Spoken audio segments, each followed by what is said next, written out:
working fine for me too. It just kept saying there's no internet, even though it was working. Technical difficulties, normal time here on 2 Month Review. Welcome to 2 Month Review, the weekly podcast brought to you by Open Letter and 3%, in which we treat every book like a baseball game, take it 9 sections at a time, bit by bit, analyze the pitch approach, the change.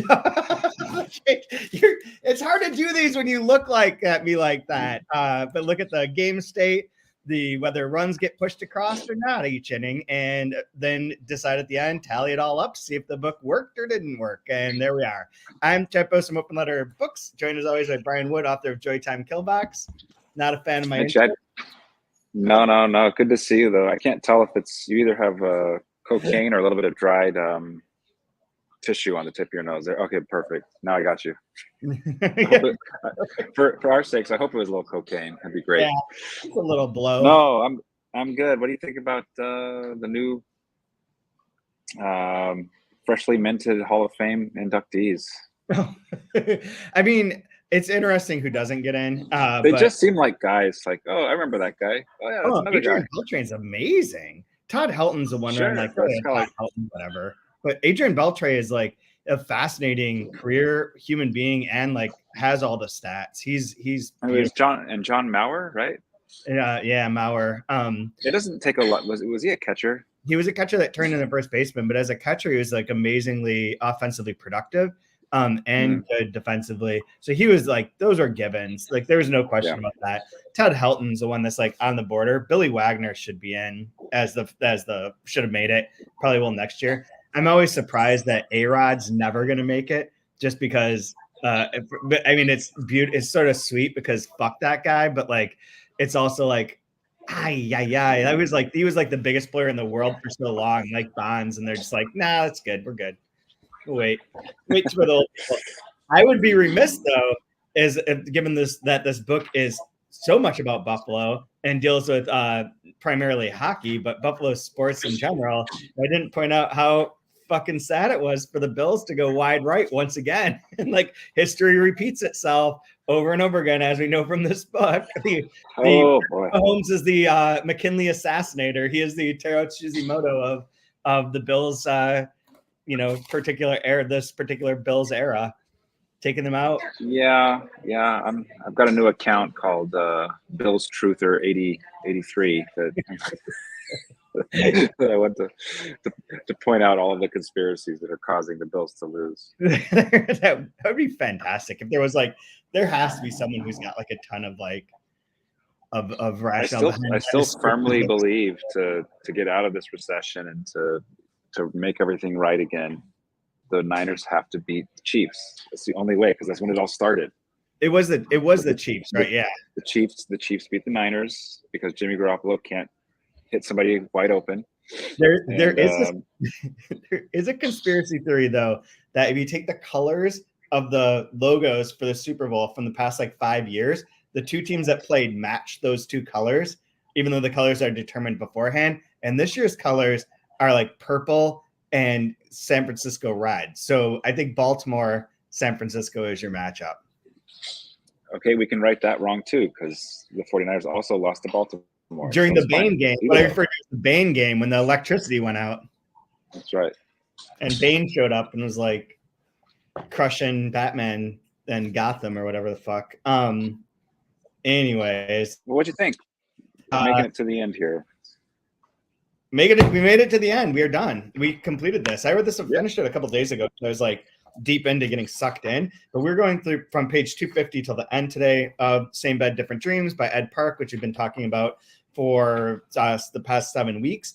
And in this section, I really enjoyed all of this so much. I enjoy the Moonies. I enjoy Friday the 13th, a movie that I don't know that I've ever seen, to be honest. Really? I think I've seen Friday the 13th movies, but I don't know that I've seen the first one. I think I've seen like a different part whatever, I don't know. But I love that Friday the 13th was a quiz answer on Scream that got the lady murdered. Remember when that's like, who is the killer in Friday the 13th? And she's like, Jason, it's Jason Voorhees. And it's like, no, it's the mom. Yeah, you're wrong. That's true. Friday yeah. Part 2 is when Jason is the killer. Is the killer and comes back. Yeah, I did know that, but that's like, but I only know that through reading it. I don't remember. I have no visuals for this in my mind. I have no recollection of it. It's possible when like I was a kid and we'd watch all those like Nightmare on Elm Street and Friday the 13th and Halloween and whatever the other ones that were popular at that time. I might have seen it, but like I was never a big horror movie person of that slasher version. So I never really watched too many of those. I didn't like Nightmare. But even with that, I love that Ed did a great job of making me like hear the chit chit chit sounds like like that. Yeah. Because there's certain hallmarks, whether you've seen it or not, that like you'll know whether it's the mask and the machete and the sound, right? It's a psycho sound too. Yeah, exactly. I think this became really like wrapped up fun. I love that we had set up Betsy Palmer so well last week and then did not allow payoff to come along with us. We played up the I Have a Secret, the Ronald Reagan connection, her James Dean thing, and then we'd reference that the one scene in the book that's described of Camp Crystal Lake of the kid drowning and the mom was the setup for Friday the 13th. And this time Friday the 13th comes in is the murderess, the bad guy, the villain of the movie. So it's perfect for that to tie into. And I know that part of this is not in the book. This was I was not sure of when we were talking last week. I could not remember exactly how it worked. But Ed included, so we've got Friday the 13th. We've got more about Parker Daughter. We've got a few other like loose ends to tie up or to like wrap into each other, mostly related to Hang. But then there's also a long section. There's a bit about the Moonies, but there's a long section about Kim Jong-il, in which he is a cinema buff and loves all these Western movies, loves all these movies overall, starts the Cinefreak magazine that's been laced throughout this entire novel. And he's the one who's writing a lot of the pieces, and he's obsessed with Friday the 13th. And Ed told me that he thought he had read once that in an interview, Kim Jong-il said that was his favorite movie of all time. And so he based part of this book on that, but could never find like the verification of that. It could have been invented, imagined, dreamt, whatever it might be. He didn't have a source for it, but thought that he had read that at one point in time. And it's kind of an amazing image of like the leader of North Korea just being like, I love Friday the 13th. That is a masterpiece of cinematic art. Yeah, if we could get some like, soulless zombie thing that just crushes human bodies, that'd be a great one for your supreme leader to have as their favorite. I was just looking this up. He is not the supreme leader. He is the dear leader. His father. Sorry. Oh, I had to close this all down, so I don't have it open anymore. But there's a bit in his Wikipedia page because I was looking up his brother that's referenced in here too, and a couple other things, and that it had a bit on the names for him and his father. And I think his father was greatest leader or supreme leader. He is dear leader, and then when they die, they are eternal blank. They're named to like a particular organization for eternity. All the Kim family, when they die, becomes part of an eternal task force or KPG style. I think it was like the WKG or something. It's like 3 initials as well. That's pretty cool. So it's kind of interesting, kind of fun. But what did you think of the wrapping up here? Oh, and we get, and I have to say, like, this is so obvious the entire time, and yet so easy to overlook. And this is the part, like reading this, I was like, oh, I was so feverish during this. I remember reading this and being like, I don't know what's happening anymore. But that Soon scene is Dr. Sin's son is so fucking obvious because the sections in which Soon is the protagonist are called The Sins, and they are the Sins as like the family. And we have Inky Sin the whole time. All that is sitting there for you to make that connection. And yet I bet a vast amount of people just never would. I think we think of the Sins as like the 7 mortal instead of the family name. But that's also this brilliant like sort of twist. All the lineage, the genealogy stuff has been so crucial throughout this in one way or another. And to have it finally like hit that twist and like get in there is so, I love it. We also have the real life shooting down of the airplane. A lot of this is like real factual history again, aside from. Yeah, I thought it made a lot of sense to end with like conspiracy theories. Yeah. Like given everything, like having what's real here, what's not real here, what happened, what didn't happen, like ending it with that kind of going down the wormhole of like, was it a spy plane? Was it an accident? Was it a shootout between Americans and Russians? Was it, yeah, did they land safely and imprison people? There's all these fun theories of like what actually happened, and you just can't have a disaster anymore, like, especially nowadays. Holy cow, everything is a conspiracy theory, right? I mean, this would have been, I mean, in 1983, like that is such an insane time for any information related to Russia. You shared, and let's talk about it in a second, but like when this happened, I don't remember this one specifically, but I've read about it since because it's referenced in a Korean book that we published as to like the year 1983 being particularly bad for Korea. And this is one of the big instances. And I don't know if you remember, but there was a ferry boat that sank some years ago, and like 100, 200 people died on it, maybe more than that, 400 maybe.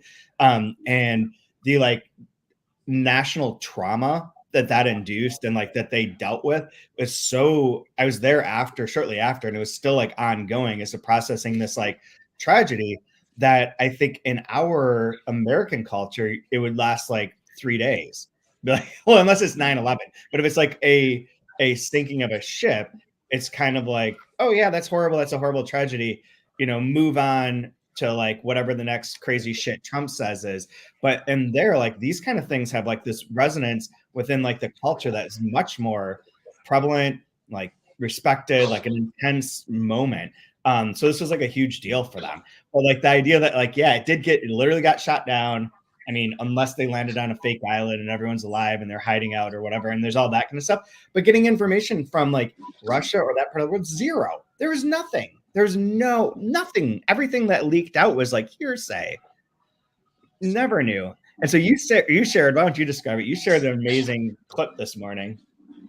And I can So drop I was looking here. So what I was actually looking for was, so obviously there's the connection of assassinations, and so he talks about the assassination attempt on Reagan, and the Oscars were going to happen, and so they wanted to have Ronald Reagan recorded an introduction talking about being, trapped in cinema forever.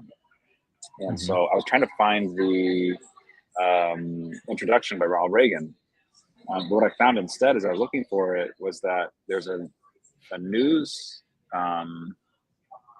piece about he was testing a communications, and he just joked that like everything's working fine. All the missiles have been sent to Russia, and they won't be a problem anymore, basically. And somehow Russians listening in, they find that, they freak out, they put everything on red alert, and like he's just making this joke about bombing somebody. Hilarious during when the doomsday clock is like 30 seconds to midnight. Hilarious. That's the perfect time. So they go on, like, red alert, things are scrambling, they're sending ships. It's just giant to do. Like, I don't know, he put us close to, who knows what that cost in dollars for both sides. But I just love the way it fits perfectly with everything that's happening in this book. And the ending of that clip is even better, where like Russia, like a guy in Vladivostok or in that area sent a message just on his own, like rogue message aimed towards like the ships in sea, the Japanese and US ships in sea to intercept. That was in a very easily breakable code that was basically like, we have mobilized everything is going out, we are now at war with like Japan and the US. And they're just like, whoa, what the fuck's happening? And then nothing's going on because it's just like some operator just goofing off as well, like a counter joke. And the commentary from the just like this. I think it's Tom Brokaw, but he might have been drunk. He might have just been. Yeah. That's the last line of it, and he might have been drunk. So yeah, we should include a link to that, because it's worth checking out. Like, you think it's fiction, but it's real. Just like, what are the chances that the flight that's shut down is 007?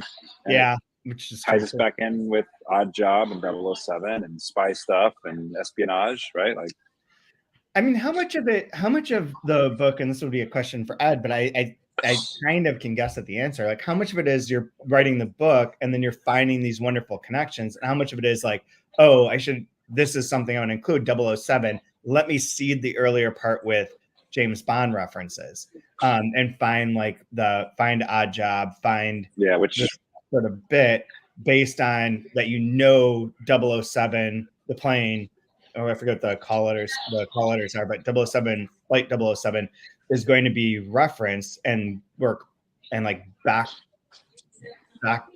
work it, back plot it. Yeah. KAL 007. Yeah. KAL. Yeah. Yeah, I don't know. I think for me, if I try to put my head on how I would have done it, it's probably a bit of both. But like it's hard. Like when you're in this creative space, like you're making all these connections and like, oh my God, this is just like that happened. And how dumb is the hockey mask? And there's the hockey part of it. And so you can start like, connecting things. And yeah, like if you're thinking of Korean culture and then 007, you go straight to Odd Job or like yeah, makes sense. That is interesting. I like that. It reminds me quite a bit of like when we were reading the trilogy by Frazan, and you start seeing the way you can take different parts of history and find ways to connect it together in a really interesting way. Or similar to like the ending of 2666 with the ice cream. Yeah. How, like, where does this come from? Like, but this neat, like the way history and some of the facts, like these weird coincidences that keep popping up all over the place to make threads and connections. And yeah. Are you old enough to remember the Coincidence, I Think Not commercials for the Time Life books? I am not. That sounds familiar. Yeah, there was like a series of Time Life books on like UFOs and other unexplained phenomena, and they'd be like, this happened, and this happened. Coincidence?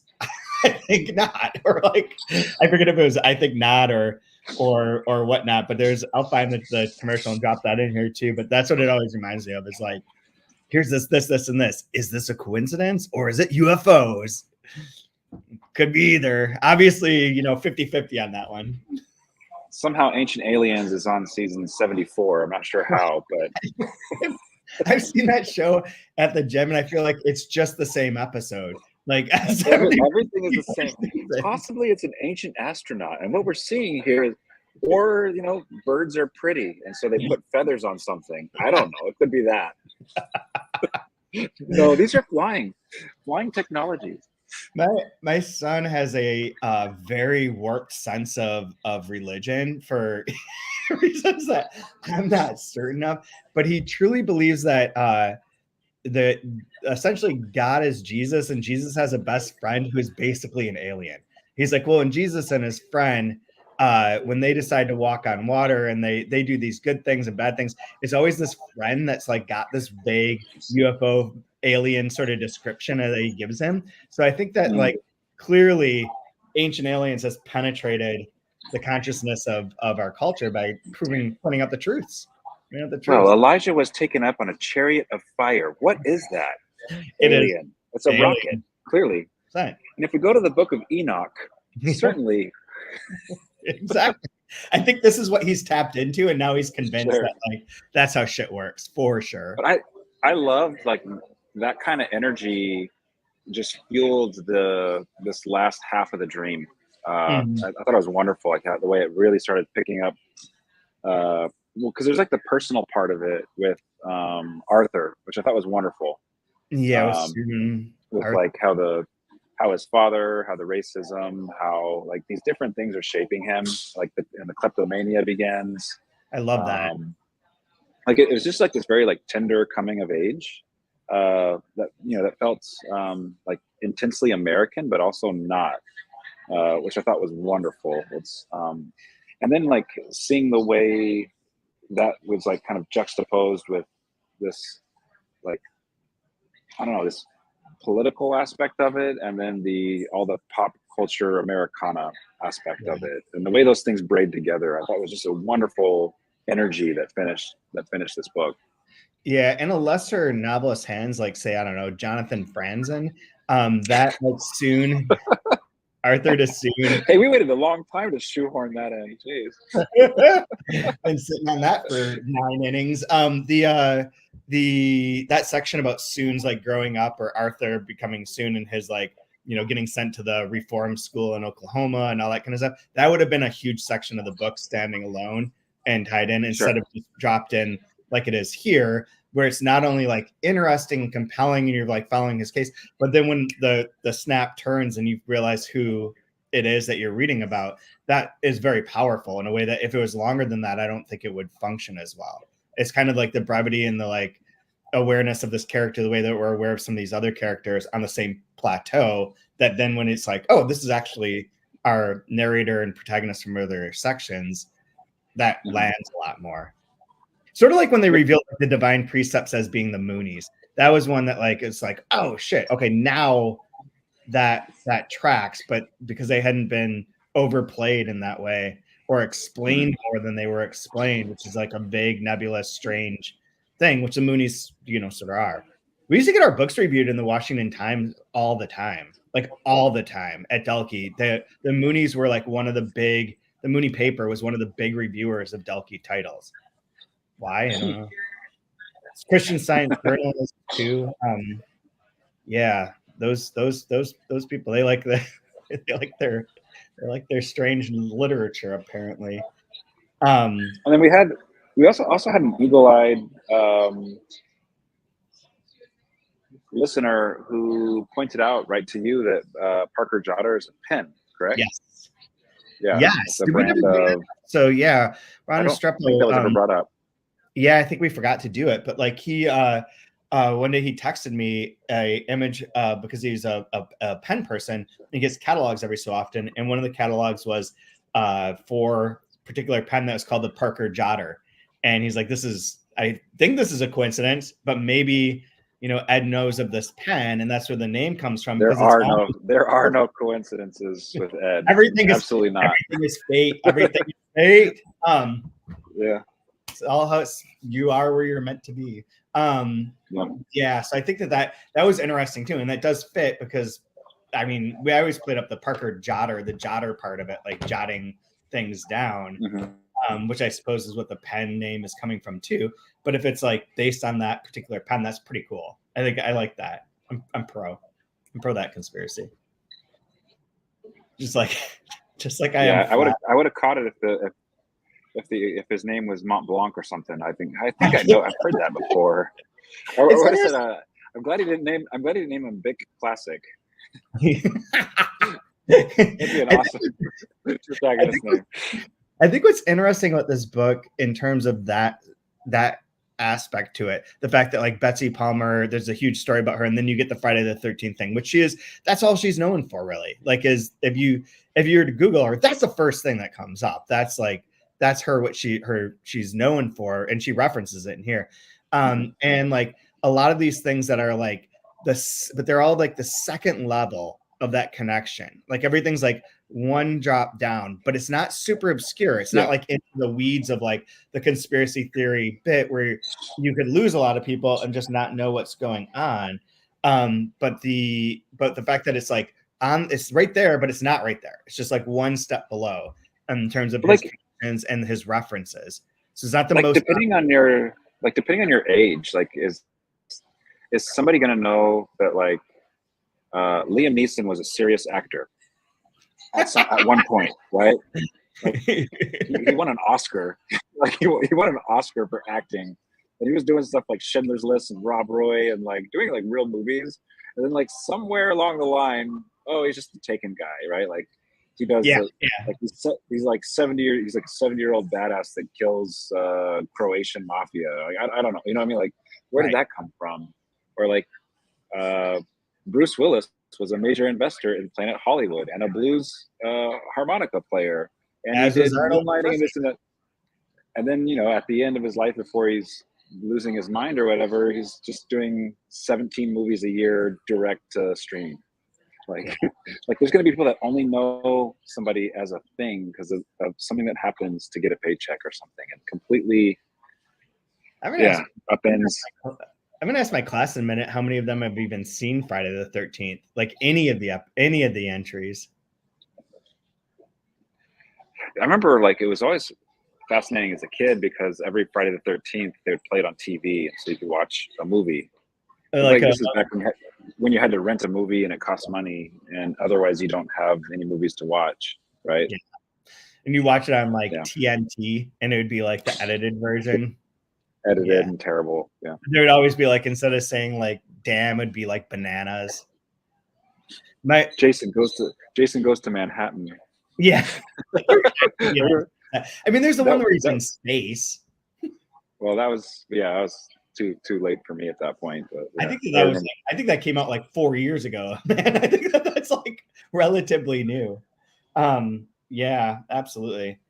But there are like, your age would make a difference, and Ed's like a couple years older than us, but not. It's the same group. Yeah, I'm more like late 80s references, and it seems like this is more early 80s references, right? And I'm mid. Like I'm 4 years younger than he is, so it's right after that. Mm-hmm. Yeah. Which is interesting. Like, what did you think for the very end of this? I know Jodie Foster's Army, but I wasn't a listener to them. That was like a little, I mean, they still exist, so like whatever you could have, and vaguely probably heard a couple songs, but that one wasn't quite part of my deal. That was been a little bit earlier. And I'm trying to remember, I don't remember when Taxi Driver came out, but if I recall, I think that was what led the John Hinckley to lose his mind was a Bickle thing, right? Didn't he say like, why'd you do it? He said, ask Travis Bickle. Wasn't that part of his interview? Okay. It's something like that, yeah. Taxi Driver is 76. Okay. I remember where I was. That's one that I do remember is the Hinckley attempted assassination. Is that I was at a babysitter's house where we would be after school. It would have been before I would have been just about to enter like real kindergarten, real school. And we were at the house and she had the radio on and they interrupted a song that I really liked. It was like the theme song from Flash Gordon was like a big deal at that point in time. And I loved the one by Queen. I think so. I can't remember now. I just remember specifically as Flash Gordon. Loved that song. Wanted to hear that song, and it interrupted it for some motherfucking news report about Ronald Reagan getting shot by Hinckley. And it's like, oh my god, they're ruining my song vibe. So that's when I started like disliking the news and not trusting it, and not allowing people in my music. I had two ideas. I had two ideas for the bumper music for this episode, and the first idea was obviously to play the theme for Friday the 13th. But I'm thinking it might be better to play the Flash Gordon theme by Queen because it has this awesome bass line that just thumps at the beat.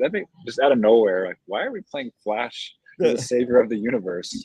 The Jodie Foster's Army Charlie Brown bit that's referenced in here is very funny because it is basically the Charlie Brown theme song. Is barely noticeably different. It's like a little bit jumped up, but that's the other one. You can't get it on Spotify. I don't think it's like a license. I think there's a license issue, so it could invoke like the wrath. We've only had that happen once, and it wasn't for music. It was for an image where I've had like gotten contacted with like a cease and desist for using an image that was in USA Today without properly paying and crediting them.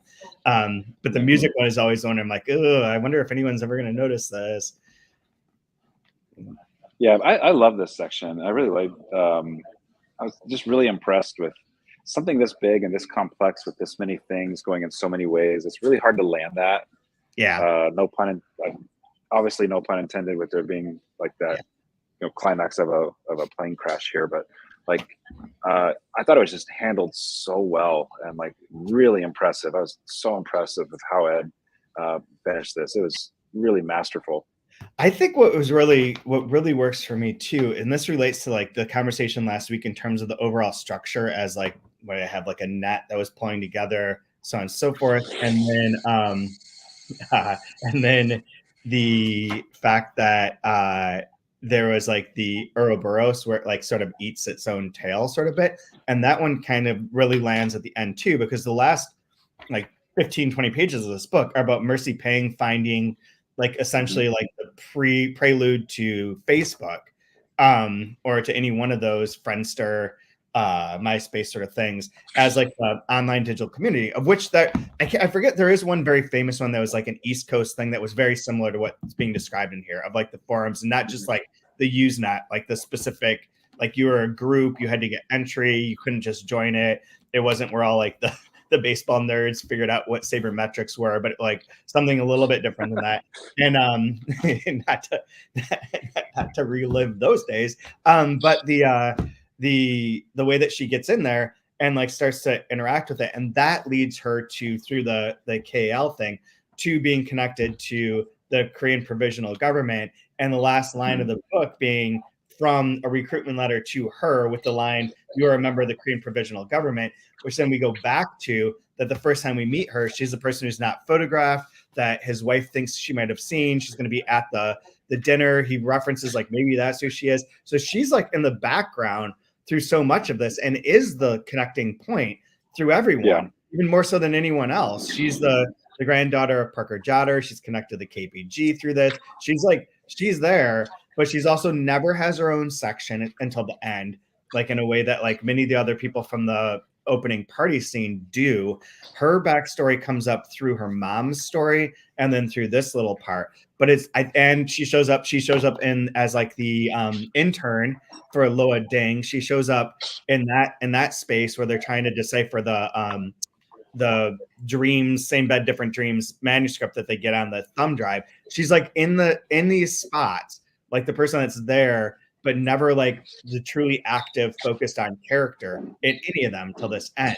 And I think that works really well, because it does make you want to go back and see like, wait, where was she? And did she like maneuver things in some way? Was there some sort of like positioning, conspiracy, centralized form of knowledge, and like pulling the right threads? Was she doing that throughout here or not? You'd have to go back and kind of look through it. So it does sort of like revolve back into itself at this end, and really, begs a rereading from someone reading it the first time. I have gotten messages about like people listening to this podcast who are like, this is really good because I couldn't keep everything straight. And by the end, there was like, I don't remember where all these connections were, or there's like just so much that it's hard to like see. And I think the rereading of it does allow that to like become a little bit more clear. And you see like, I would be curious people's thoughts when we go back to the very beginning, 2333, the scholars. Mm-hmm. And this is in 2016, right? Where we get back to what is history. And we have this woman, this unnamed woman that's, like having the presentation here. Mm-hmm. Who is it? This is true. Could it be her? Well, there's no reason that it couldn't. I'm looking for any defining thing. I didn't go back, and I was planning on going back to reading it in preparation for it, but it doesn't really matter to answer that right now. But this is one of those books as soon as you put it down, you want to go back and find like you're saying, like the sins. It's right there all along, you idiot. If you weren't reading like such a Westerner, you would have picked it up a long time ago. Mm-hmm. Right? There's a bit of an all at once vibe to this too, like where it's not like all simultaneous, but there's parallel. Mm-hmm. There's like parallel threads and parallel processing going on with all of the reading of the book, which I think makes it really interesting too. And very, very good. I agree. I think it lands perfectly. I think it works really well as a novel, and it's been super fun to reread it and to like discuss it in this way, where we can get into like the different elements and whatnot. And I think like we're going back to the interview part, the interview with Amira, where we talked about like the sort of focus on that. We do get like some answers with that for Harmony Holdings and Coreware, but the whole purpose of that was to get Dr. Sin to tell the story of being part of the Korean Provisional Government, so that when he's going back there on the plane on the 007, that's his rationale for it. And what he's going to do is he's meeting with all these people. He's directly connected. And that then, by being the father of Soon, puts Soon directly as like the descendant into the Korean Provisional Government as well. And there's that fun like mirroring of, like, I realize like they have presidents, right? Yeah. But if you go to North Korea, and there's like this nepotism, right? Or not nepotism, but like the way the family lines just like next. Like, just like Britain. Soon, soon is next. North Britain or South Britain? Which part of Hadrian's Wall? Yeah. But I like the way that mirrors that as well. I also got a great kick out of, like, there's 3 presidents, and he's like, which one is doing this? Because I'm like the real one, right? yeah, exactly. He's like a little jealous and a little annoyed. Yeah, so good. It's so fun. It is, and yeah, I think it really works with all those different themes and all the ranging from like the racism against Koreans and Asians in general, through like the history part of it, the war, the technology, like all the ideas of like being watched all the time. And that's where, like, when you're talking about the woman at the beginning with the history, her bit is like, history doesn't exist anymore. History is just data. History, because everything you do is recorded. Every second you sleep, every time that you write something, everything you do is being recorded, and history is now data rather than a narrative.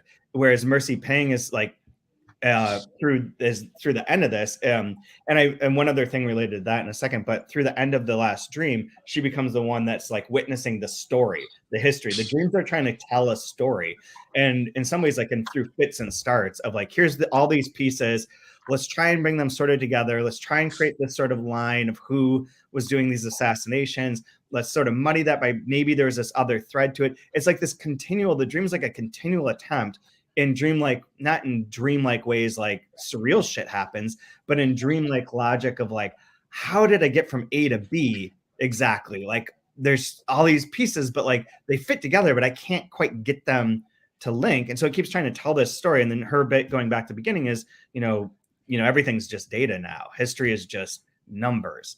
And that probably is her all along, because there's this line here on the page 1: only by going off the grid can one enter true history. And she's like, and that's what one of the things that she's noted for in terms of the quick, like, who is this person? Monk is this guy. She is this person who's unphotographed. She's no longer photographed. And then she's also trying to uncover what really happened. The other thing to put in there is that right before we entered Dream 5 is the section where Soon's in the strange like room with the computer, and his Dr. Ubu boss transforms into Daisy and is like, you need to write the end of this. You can only add to Dream 5 like the things that only you know, which I assume would be his history, Arthur/Soon's history, but then possibly that they're like, we need a last line, possibly the end too, in the sense that Mercy's story is written, or that part of it is written by Soon. Yeah. Right. And like the things that, and there isn't like a true, didn't do like a, word analysis of this or anything, but there's a subtle shift between in the middle of that dream where it's like the normal sort of dreams, and it sort of gives way to a little bit of something like a slightly different tone where it's talking about Arthur and his life. It subtly felt a little different, and that's where I was like, this is the part that he would be adding to the dream, but yet it's imitative of that style, and maybe it's like unintentional. I'm just like looking for that through like the lens of knowing the story, but like I think that's cool too. I mean, overall, I think it's great book. We're gonna have to move on because I have a hard deadline because I have to go teach class about Larry Venuti, Mark Palazzati, and Kate Briggs. So for anyone who's a translation nerd that's listening to this, it's a good class. It's a great class. You should read along. You can visit. But before we do last lines and all that, I want to point out that our next the next season, the 22nd one, is going to be about this book, Praiseworthy by Alexis Wright, Australian Aborigines author. This is considered her magnum opus. It's coming out from New Directions on February 6th. And this was published, this is brand new. So it's coming out, the copyright is 2023. I think it may have been available in Australia last year, but this is the first one that's coming out. But she's the author of a number of books, including one other book that they're doing now, which is Carpentaria.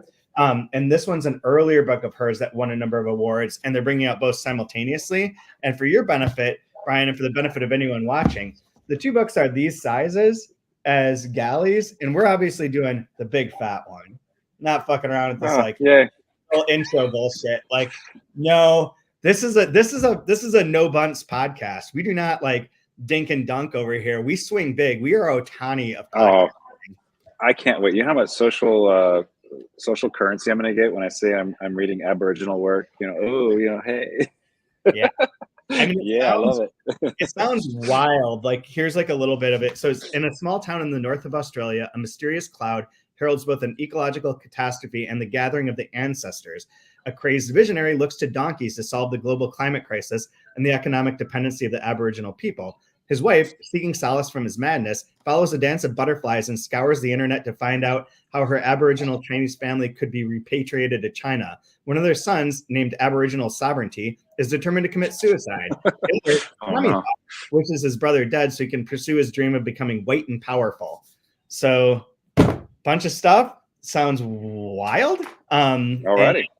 We will have announcements about like the reading, whatever, the schedule and all that within the next week or so. The finished copies are on their way to my house, and then I'll put that up, and we'll probably be in like the third week of February, giving people a chance to like get the book, settle in, buckle up for what's going to be another wild. We'll probably do like 9 episodes on this, or 10, because it's 660 pages. So probably a 10 episode one. But that'll start there. All the information will be out there as soon as it can be. So same bed, different dreams. Line of the week to close this one off, to wrap it up. Well, yeah, I think like as an artist, you have to be very cognizant of your audience. And so I thought Ed was excellent in treating his audience with respect. So here's my line. Director Sean Cunningham originally wanted to make a tender-hearted feature about a foster home, but changed his mind after determining that exactly 0 people in the country would pay to see it. So he did a serial killer instead. Yeah, makes sense. Yeah. Mine is from page 502, which before I read it, I'm going to point out that on 502, there is a picture in the middle. That picture is the one that they use. It's actually a wheel. I'm not sure if that's clear on here. It looks sort of like an eye. But that's the picture that's on the front of the galley version. That was used as the cover before the cover that we have for this finished one. And I believe it's a movie still that they just or TV show still that they took. I want to say that is it possible that Reagan and James Dean were in one episode of something together? I think this might be from that, assuming that happened. I forgot to look it up because I'm busy and lazy simultaneously. But my line of the week is from that page, which is, if an actor becomes president, does that mean the whole country is a movie set? When they gunned him down 2 years ago, a great twist for Grant, Bessie thought that for sure reality would set in. And I think in this election year, that's a key thing to think about. And with that, we're going to end this season 21 of the 2-month review. As always, like, review, rate, share. We're on Apple. We're on Spotify. We're on YouTube.